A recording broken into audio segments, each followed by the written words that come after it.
things rolling. I know there was a little bit of confusion on the start time on the website, so we apologize for that.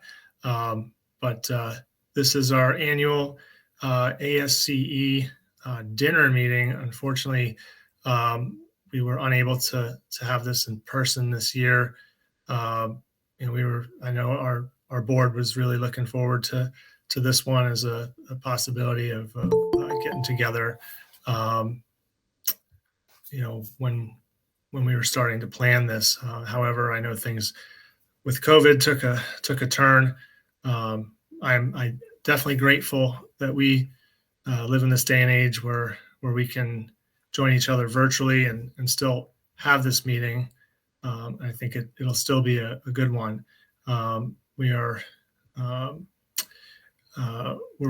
going to be joined by the OU and OSU student chapters who will be presenting what's going on with their chapters, and then Jon Cozad, who's the executive director of design and construction for OU, will also be discussing his role and projects that are going on campus.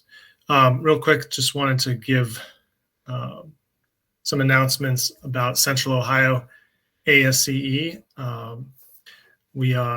The next luncheon will be the Engineers Week luncheon, which will be February 24th. Right now, we're scheduled to have it in person at Bridgewater in the Dublin-Powell area off of Sawmill Parkway. We've had it there several years before. So, and then some other items. Our spring technical seminar is in works. It's being planned right now. It's going to be a traffic/transportation/highway topics this year. And right now we're looking at May 5th tentatively. We will be sending out a save the date for that here soon. Again, right now we are planning it as if we were in person, and we'll change that if necessary. I know the last couple of years we've had to switch to virtual for that as well. Instead of a one-day event, we made it multiple days during like a lunch hour, and it worked out really well.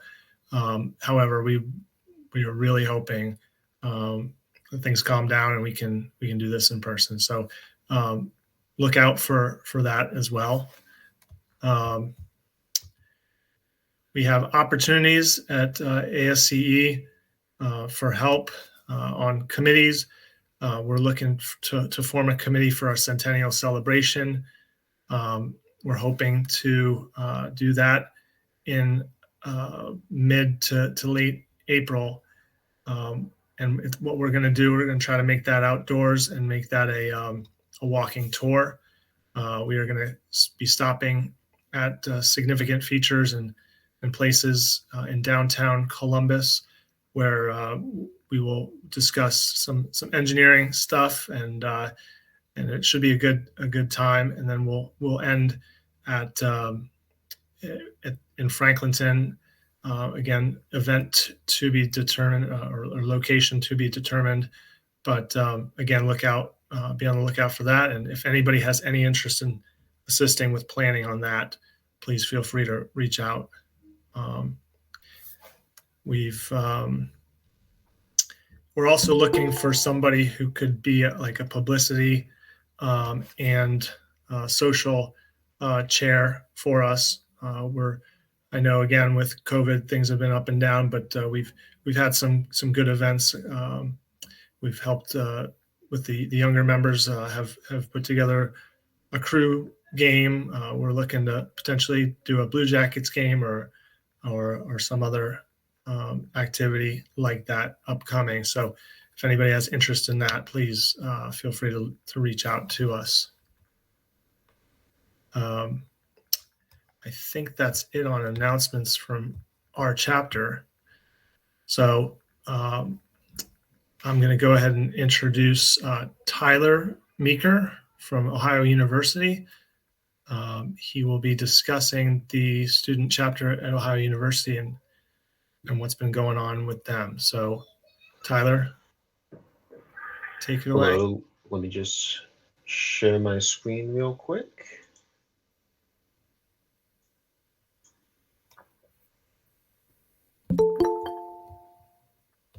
All right, so as Jonathan said, I'm Tyler Meeker. I am the current Ohio University ASCE Student Chapter President.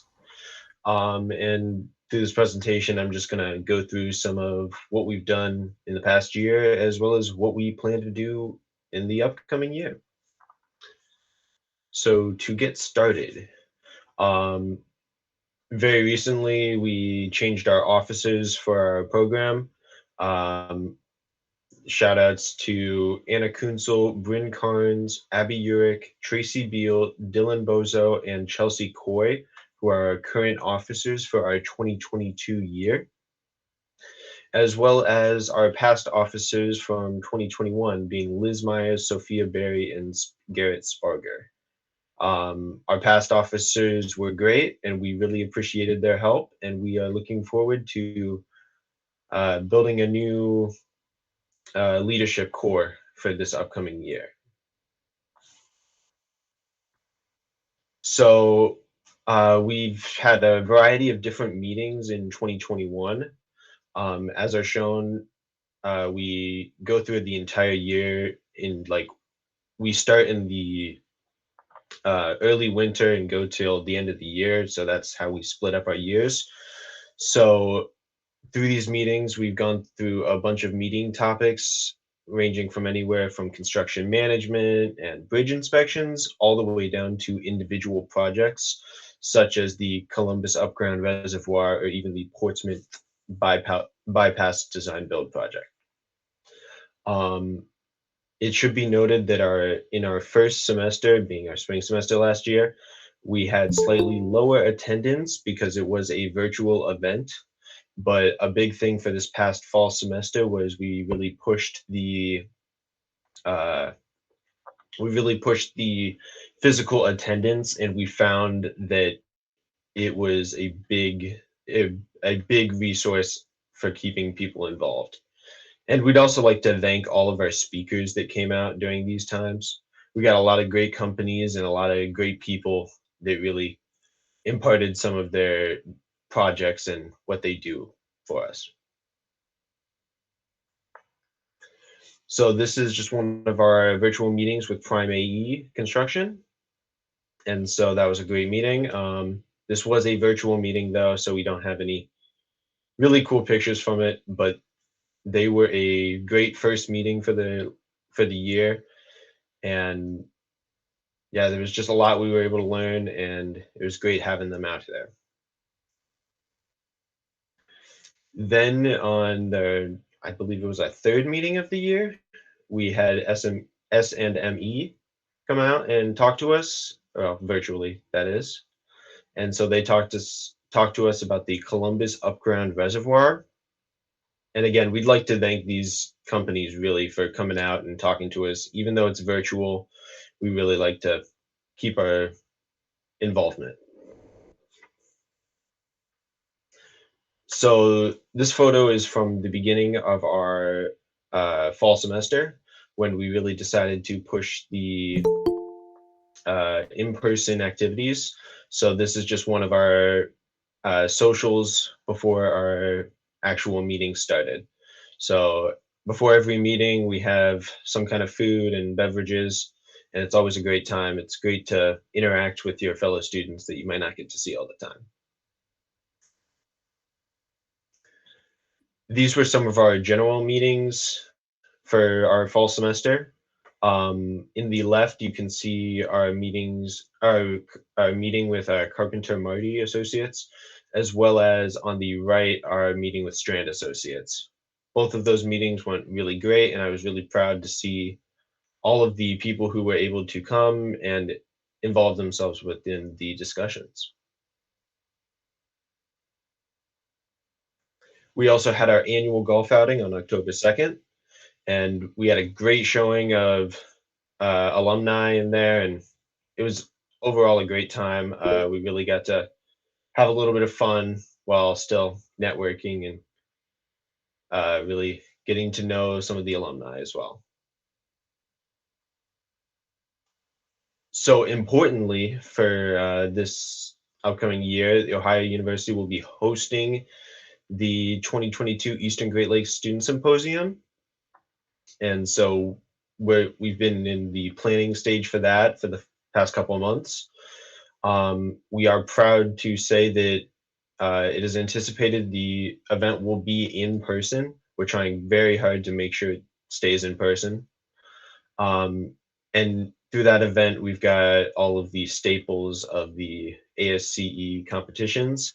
So we've got concrete canoe team presentations, the technical paper, the actual concrete canoe races, water filter design, a surveying competition, as well as our steel bridge construction. So we've really been working hard to put that together, and we hope it'll be great, and hopefully it'll be in person this year.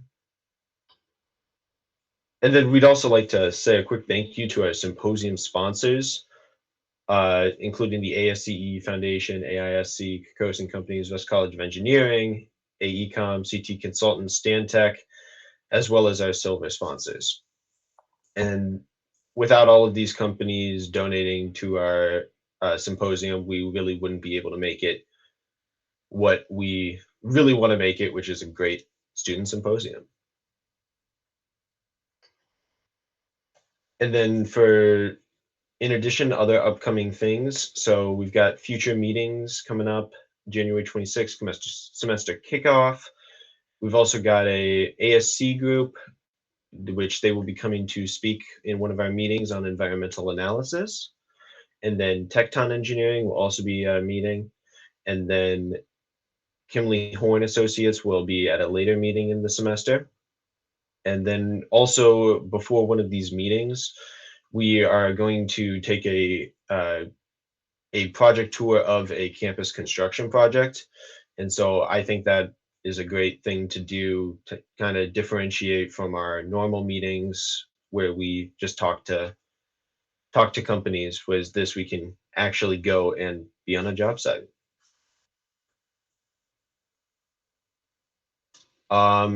Yeah, so we have been very pleased with our participation throughout the pandemic. It was noted that in the past spring semester, we did not have our normal numbers because a lot of it were Zoom meetings, but having in-person meetings really contributed positively to the overall mood and really just made the ASCE experience a lot better. And then anyone who is interested in coming out to Athens for an in-person presentation, please reach out. We are currently scheduling for the fall 2022 semester, and we're always happy to have new companies as well as any old companies if you'd like to. I have my contact information at the bottom of the slide, as well as the contact information for Ben Sperry, who is the faculty advisor for the ASCE student chapter. And I will also put that in the comments of the meeting in case anyone needs that later. But that is all. Perfect. Thank you for the presentation. Appreciate it. I threw it out there in the chat. If anybody has any questions, you can feel free to post them in the chat function here, or after each speaker, you can just feel free to unmute yourself and ask any questions. We have probably enough people where we can do that without a lot of commotion. So if anybody has any questions for Tyler.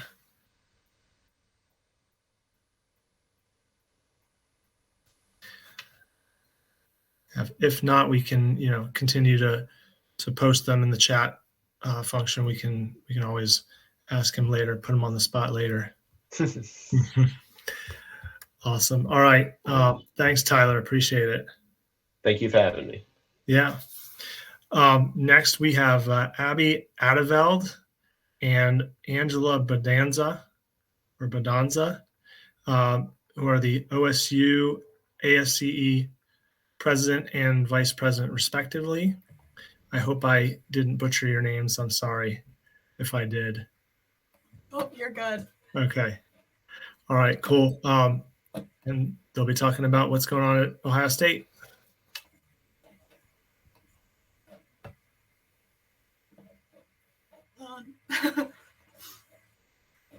Can everyone see my screen? Yep, I can. Okay, perfect. Well, I'm Abby, and as you stated, Angela is my vice president, and we're excited to be here presenting to you. We wish it was in person, but we understand how it is, and we're just happy to be here anyway and see what OU has going on and what else is going on with the ASCE. This is a list of our currently elected student officers. We hold elections in November, and officers go from January to December so that we don't have to worry about switching officers in the middle of this, like between school years. And we found it's a lot easier this way.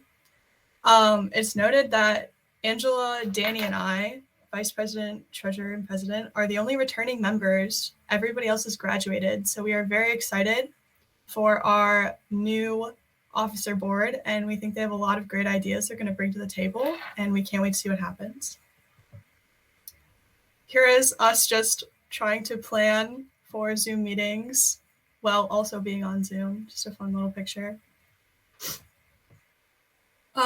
This is our goal and motto throughout everything we do. We think it's important that we have this in our presentation, and we're constantly thinking about it because at the end of the day, we want to do everything we can for our members. We want to create a sense of community with them, help them build relationships with their peers as well as professionals, and we want to give them every opportunity to grow and make connections within civil engineering. Here is our list of membership numbers for this year. We did reinstate dues as we were back to in-person, and with in-person events, we have food before every meeting as well as at info sessions. But freshmen are not required to pay. We think it's very important that they're able to just come and attend and see that this is where they want to be. It is noted that we also had significantly lower membership than in the past. Only 37 members, which include those who've paid dues or attended over 50% of our meetings. And of those members, only 19 are part of the ASCE National Society. And something that we started doing last year is we've really been pushing national registration. We think it's really important. There's a lot of things you can get out of it. And so at every meeting, we promote it to our members. So our numbers are growing in that sense, but it's slow going. We're hoping that in person will start to increase membership again, but at least at OSU, we've noticed many clubs have had the same issue with lower attendance, even with the in-person. And we're starting to go back to online for next semester, at least for the first meeting. So we'll see how that goes. At our first meeting of the fall semester, we always do an introduction with our project teams and our advisors. So our Steel Bridge team and our Concrete Canoe team come and promote what they do in their projects and recruit members, which was especially important this year due to being online for so long. A lot of their members that they used to have had already graduated. And then we also had a guest speaker, Justin, from younger members. We had decently high attendance, 44 students, which I think was our highest of all of them. But we were pretty happy with that, considering everything that was going on. And then we had an end of the year social, which is something we haven't been able to do in a long time. We just got everybody together. We were able to watch some civil engineering videos. We watched a Christmas movie. We played games. We had snacks. It was just a great way for everyone to connect with their peers and talk about exams, talk about school, just get to know names and faces. And at least for the officers, it was really nice because we were able to actually talk to some of our members and hear their opinions on things and things they wish we would do differently or more opportunities they wish they had. And then here's our summary of the fall semester events. We try to hold at least one info session a month, and we did pretty well with that. And then we have one general body meeting every month or every 3 weeks, which were all in person, which was very exciting. We also had a microstation training program. One of our old alumni reached out to us and really wanted to put this program together. So that was a really cool opportunity we were able to provide our members with.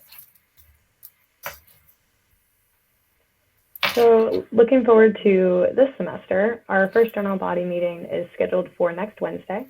We are hosting Randy Over, who is a former president of ASCE and has had all kinds of other prominent positions in different organizations. But we've asked him to come and talk about his time with ASCE and Engineers Without Borders as well. And our second meeting will be a panel of students who are currently taking Capstone. And it'll just be a Q&A time for our members to ask any questions and just kind of hear about other students' experience in Capstone to kind of get a clearer picture than maybe from advisors, to have actual students in the class talking about it. I know we hosted this virtually last year, and it just really helped me get a better understanding of Capstone and which Capstone would be right for me. And our third general body meeting, we are hosting Leslie, who is currently working for the Alaska Department of Transportation. She's done a lot of really cool projects and activities, but she is going to be talking about her time as a bridge engineer and some of her experience on a seismic research project. So aside from our general body meetings, we are planning on selling concrete hearts for Valentine's Day. That is up in the air because of COVID currently, but we're hoping to have that figured out within these next few weeks. And we've also been invited to attend the Multi-Region Leadership Conference, which we're going to encourage all of our members to attend, as it'll just give them a better understanding of ASCE in general and just give them good leadership skills. As Abby mentioned, a lot of them are newer officers, and so as they go on to take leadership over from us, it'll be helpful for them to have this experience. And we're currently in contact with a number of companies to host more info sessions this semester because we know just how important it is for students to be able to talk face-to-face with companies. And so we're trying to keep those in person as much as we can, but unfortunately, currently we have more scheduled virtual than in person. But that is what we have coming up for this semester.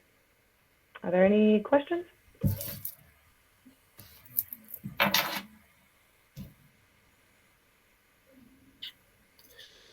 Well, I don't have a question, but I think it's awesome that you guys are encouraging everybody to go to that multi-region leadership conference. That's a good idea, especially since it's virtual. Usually when it's in person and out of town, we got flights and, transportation costs and things like that. So yeah, that's a good idea. Have another, as many people as you can get on there to experience that. That's good. Normally we try to go to the workshop for student chapter leaders, but that was canceled again this year due to COVID. So we were really excited with this opportunity, which was virtual. And as you said, it is a lot easier.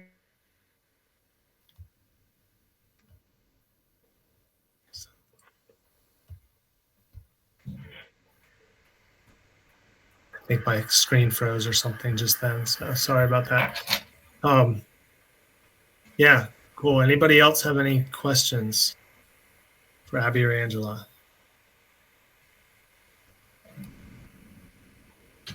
Okay. We really appreciate you guys coming on and giving your presentations. It's great to hear about what you guys are doing. It's great to be here. Thanks for having us. Yep.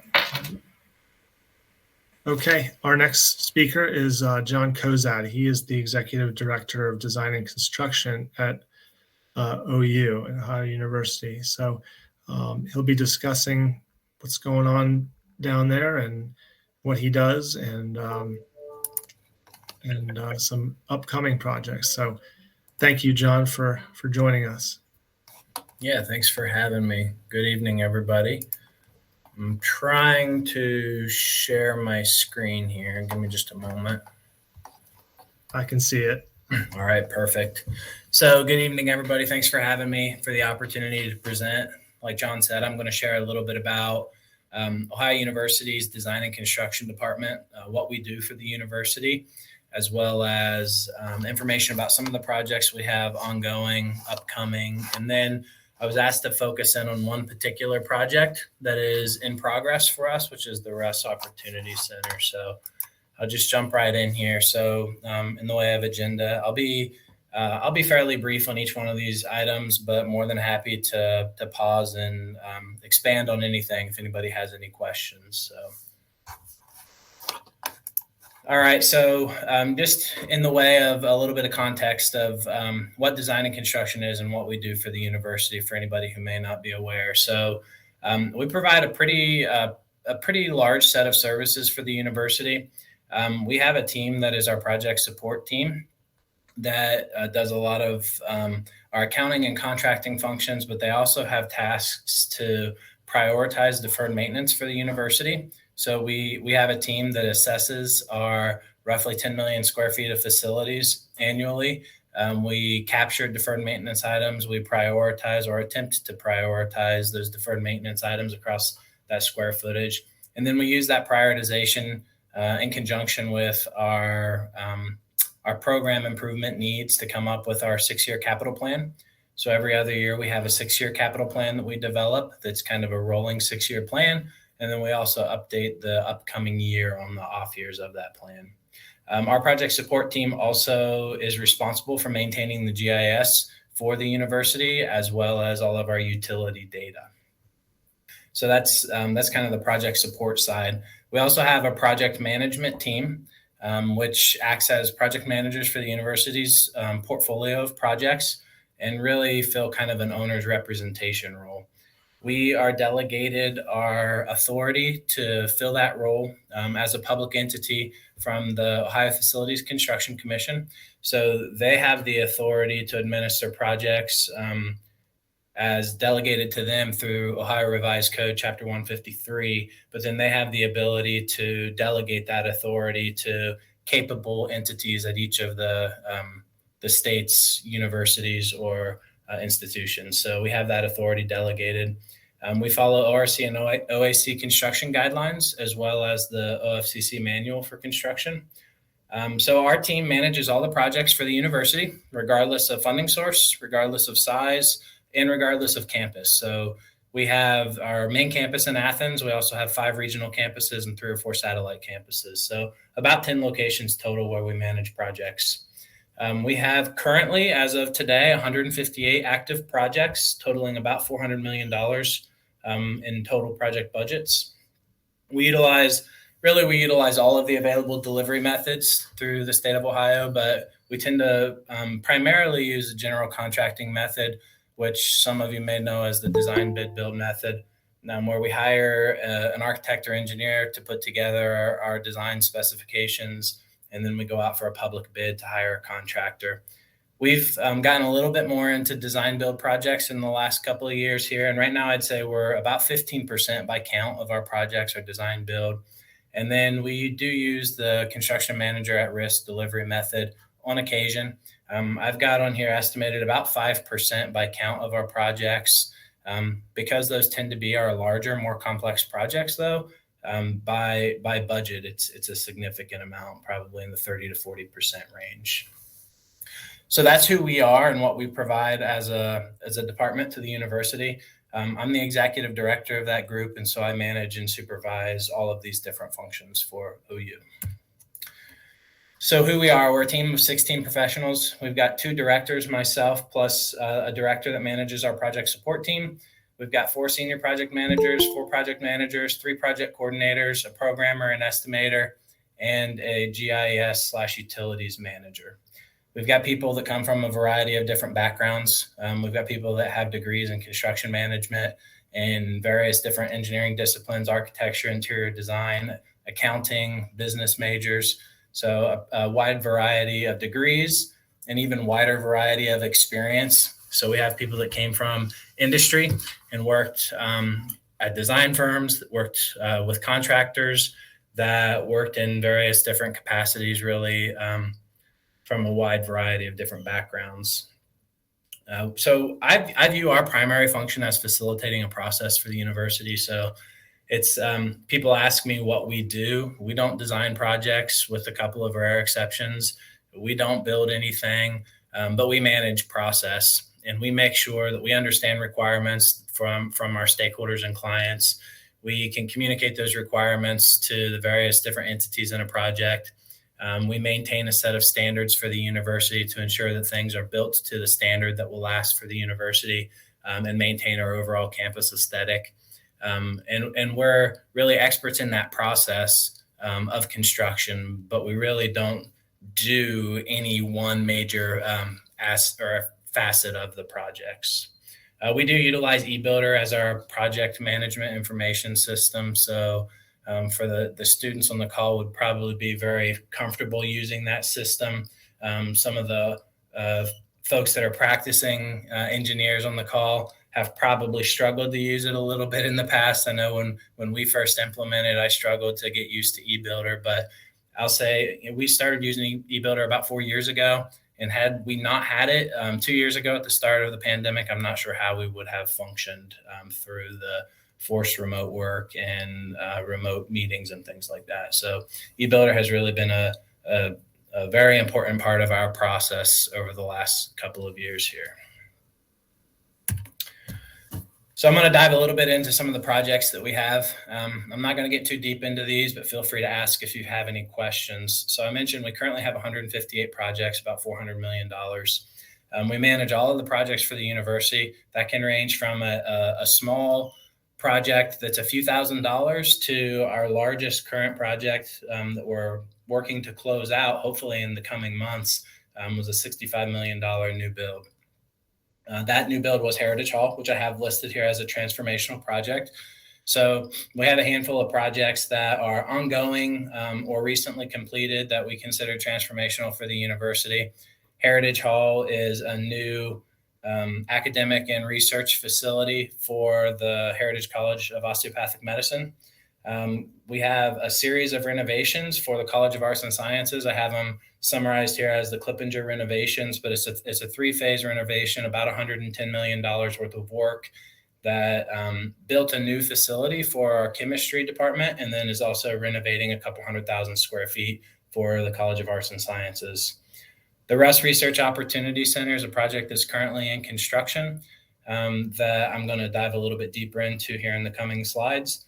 And then we also finished up a renovation about a year and a half ago of the Ridges, which is the old Athens Mental Insane Asylum that the university took ownership of about 30 years ago or so.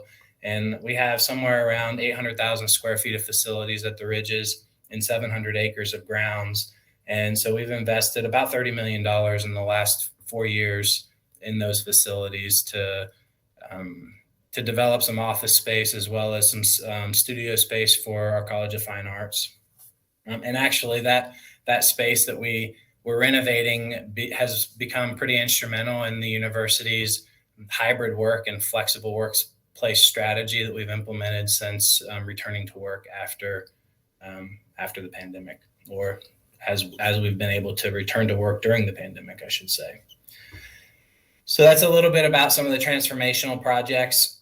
Unfortunately, we don't have a lot of new projects that I would consider transformational. We have a heavy emphasis in the coming years on deferred maintenance. So deferred maintenance, for anybody who's not aware, it's basically just things that we need to do to maintain our facilities. It's called deferred maintenance because we often don't have the ability to do it on a typical life cycle. We have to defer it until such time that it's a necessity to do it because of budgetary constraints. I mentioned we have about 10 million square feet of facilities. So that's a big number and a lot of maintenance activities that we have to do. And oftentimes we'll defer things for a period of time until we have the finances to invest in them. So if you take a look at our upcoming 6-year capital plan that's posted and available publicly online, you'll see heavy emphasis on roof replacements, windows, elevators, mechanical, electrical, plumbing systems, a handful of bathroom renovations. That's our primary focus in the upcoming, I'll say 2 years. 3 or 4 years in the future, we will start investing more heavily for our College of Fine Arts. I think we've planned around $70 million of investments in College of Fine Arts facilities. Those facilities have, I'll say it's their turn. It's their turn to have some major improvements in some of their facilities. We've invested for the College of Medicine, for the College of Arts and Sciences, College of Engineering, and others. So we'll be focusing on College of Fine Arts in the upcoming years. So for anybody on the call that's interested in, where do we post information about our projects, or where can you find opportunities? We do post everything on the OFCC website, the OFCC Opportunities webpage. You'll see any RFQs that we post are posted there. And just a kind of special mention that in the coming week, I'll be posting our RFQ to develop a pre-qualified list of AE firms that can perform services for us that are below the direct assign or pick 3 limits that are established by the state. So if you're interested in being on that list, you'll see that posted out on the website as well. I've included a link here, and I'll share these slides with John if you want to share them out with anybody, John. But I've included a link here. So I maintain a list of all of our active projects on our design and construction website. It's pretty easy to find. Just Google Ohio University Design and Construction, and it's one of the major links to a project list. And that includes information about each one of those projects that we have ongoing. So project name, budget, rough schedule, funding sources, a few pieces of information like that. Anybody have any questions for me before I dive into the Russ Opportunity Center?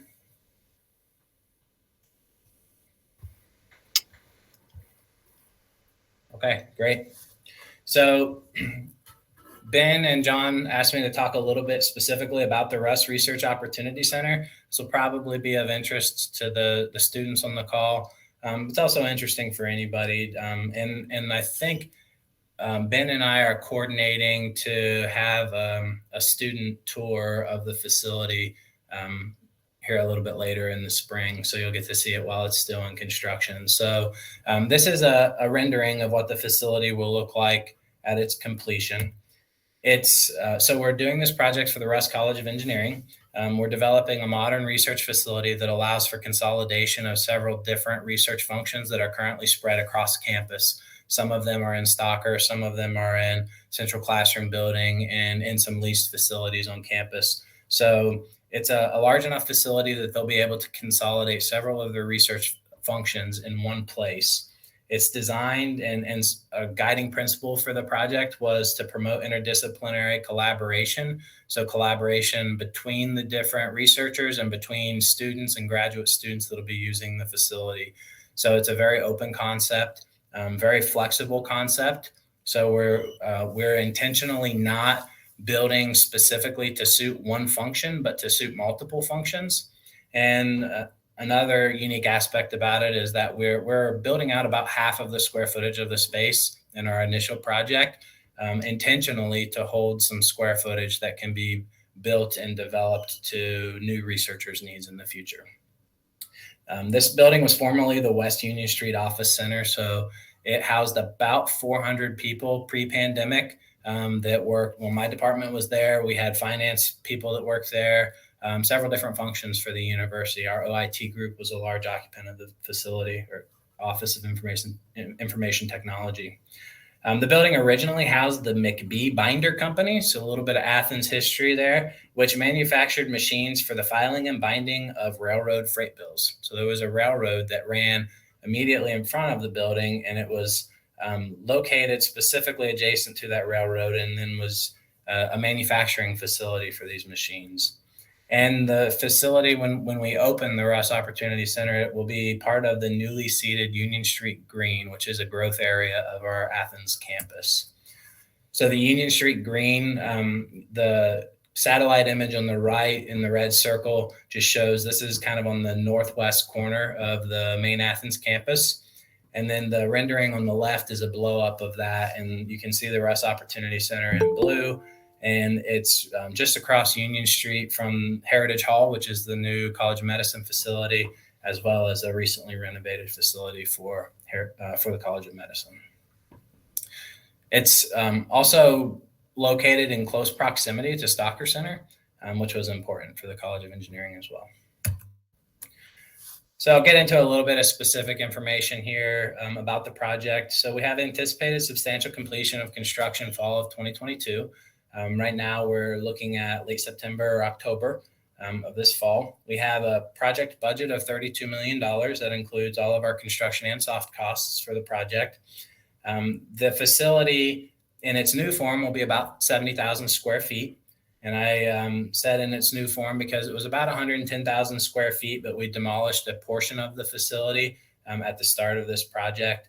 The facility was built in, I think, 7 or 8 different phases over a period of about 50 years. And the more recently constructed phases were the least desirable for us. So we've removed those and maintained the core facility. Our project team is led by, our design team is led by BHDP and Flat Architects, along with about 8 or 9 sub-consultants that are part of the team there as well. Contractor is Barton Mallow. So challenges. The building was built originally in 1916, and that creates a lot of different challenges. So it's got a lot of history, a lot of skeletons in the closet, if you will, and also not a lot of documentation from the original construction of the building or original design of the building. So it took some significant investigation to try to piece together the information that we needed to start the design process. And we discovered quite a few things about the facility that gave us challenges. And I can get a little bit more into those. But another challenge we faced was flexibility in layout and design. So I mentioned that we're intentionally not building any space in this building or fitting out any space in this building for one specific purpose, but focusing on how we can utilize the space for multiple purposes. And that's a little bit of a cultural shift and a different dynamic for the folks that will be occupying the facility because historically they've had their own dedicated space. And so it's a little bit of a shift in thinking for how to use the space and how to have multiple people use the same space. One unique challenge we ran into was we had some geotechnical issues on the site. So we didn't anticipate this. Given the history of the building as a heavy industrial manufacturing facility, we made the assumption very early on in our programming phase that we were not going to have any soil stability issues.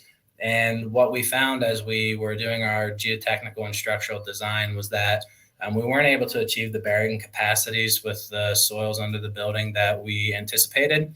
So we spent a significant amount of money, an unanticipated significant amount of money on chemical injection grouting to stabilize the spread footings under the bearing columns in the facility.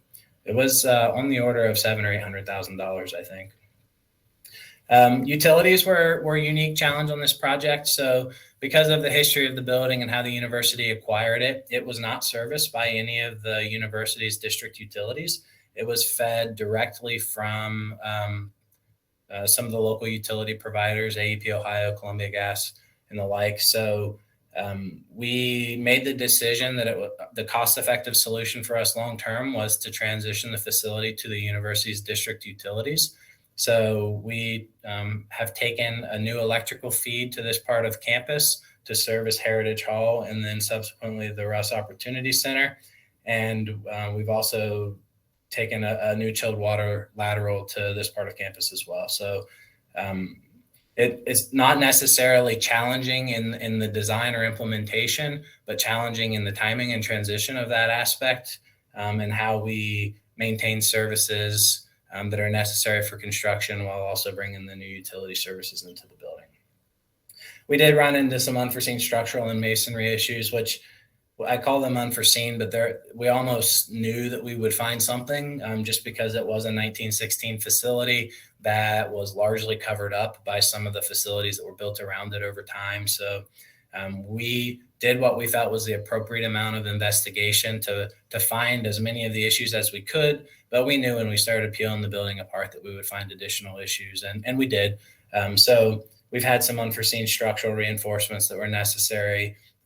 We've had a significant amount of structure or of masonry issues that we were unaware of at the start of construction. So fortunately, we did have our contingency built into the project to deal with some of those things, and we've been fairly successful so far. And then, all of these things are kind of the typical things that we expect to find on a project, especially a project where we're renovating a 100-year-old facility. The pandemic challenges, unfortunately, are becoming the new normal for us. But, they're a real challenge in this industry that we work in. Lead times have become difficult, and you have to plan and adjust your schedule accordingly around those lead times. And as an example, for the utility piece of this project, we've purchased, we maintain our own electrical distribution network for our 200 plus facilities on campus. So we're pretty well versed in what we need for that system and lead times to purchase equipment. But equipment that was a 16-week lead time 2 years ago might be a 40-week lead time today. So it just adds another layer of complexity. Unfortunately, we're mostly past the days of the labor shortages and shutting down projects because of not being able to staff. But that's not completely gone either. So there's still some challenges just in staffing a project to be able to complete the work. So ongoing challenges from the pandemic, I think that's just going to become normal life, at least for a while here. So I think, so that's really all I had to discuss on that project. I did not include any photos. So for our OU students, I mentioned we're going to be hosting a tour of the facility, I believe, in March. And I think Ben and Tyler and I are coordinating with the project manager to set that time up. And I'd invite y'all to come out and check it out. And we'll give you a walkthrough of the facility. So at that time in March, where we'll be roughing in mechanical, electrical, plumbing systems. You'll be able to see most of the framing will be in place, but you'll still see exposed above ceilings and behind walls, and really get a good sense of how the building is being put back together to meet this new need. So no photos today, as a bit of a teaser that hopefully you'll come out and join us for the tour in a couple of months here. So any questions from anybody? I don't see any on the chat. If anybody has any, feel free to unmute yourself. I'll start off the chemical injection grouting thing. As a geotech engineer, I was interested in. Did you guys go through some other alternatives before landing on that as far as a solution for the foundation system? Yeah, we went through a whole slew of different alternatives, and that really was our most cost-effective solution because we weren't planning to remove, the entire slab in the building, and we weren't planning to reconstruct foundations. And through the different options that we considered with the design team, we found that to be the most cost-effective. That also gave us the most assurance that we would have a stable facility that could meet all of the needs and the predetermined bearing capacities that we needed. So the short answer is, we looked at a lot of different options, particularly because of the cost of it. I mentioned it was a very expensive thing that we weren't anticipating when we budgeted the project. So, those things are tricky to overcome. Yeah, always. And also interesting on the injection grouting, how to quantify that for a public bid is difficult. So, we had several borings, and based on the borings, our geotechnical engineer made their, I'll say, best guess or assessment of what the quantities needed to be for injection grout. So we had a unit price for a predetermined quantity of grout, and we exceeded it by a factor of almost 50%. So that was a pretty significant change to the contract for the contractor as well. Yeah, I know those are tough to bid out because those are so specialty, those types of design solutions for foundations. So, okay. Anybody else have any questions on the Russ Research Center? sounds like a pretty cool project though to be involved in. Yeah, it's exciting. We're looking forward to opening the facility here this fall. It'll be occupied for spring of 2023. Okay. Great. Well, I appreciate you having me. Thanks for the Yeah, opportunity no to share some information. We did have one other question for those of you who didn't see it.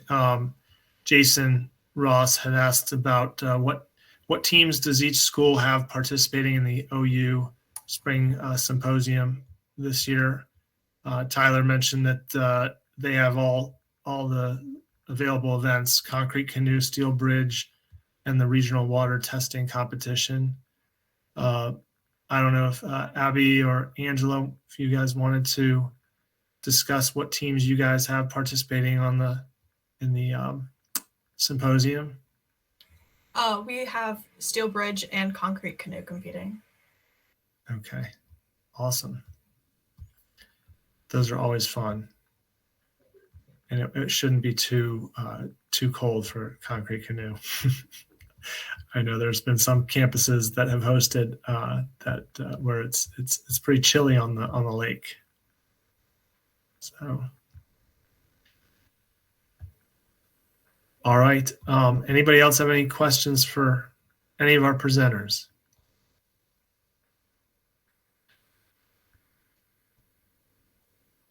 And Dr. Sperry just added, anybody who wants to volunteer as a judge for any of the events, feel free to contact him. Sperry at Sperry at ohio.edu. So yeah, I know they're in need of volunteers and judges for the events at the symposium coming up.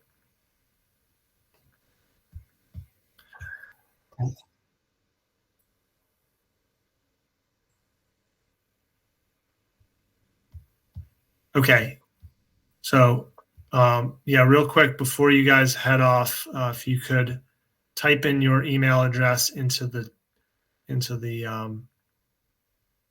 chat function if you are able. If not, you can send me or Paymon an email with your email address, and we'll get you a PDH for today's event. So, all right. With that, I just thank you guys. Thank everybody for joining us. Appreciate the flexibility, and we're hoping that this is just a blip, and we could get back to in-person events here pretty shortly. So, thank you guys, and have a great rest of your week and weekend. Thank you. You as well.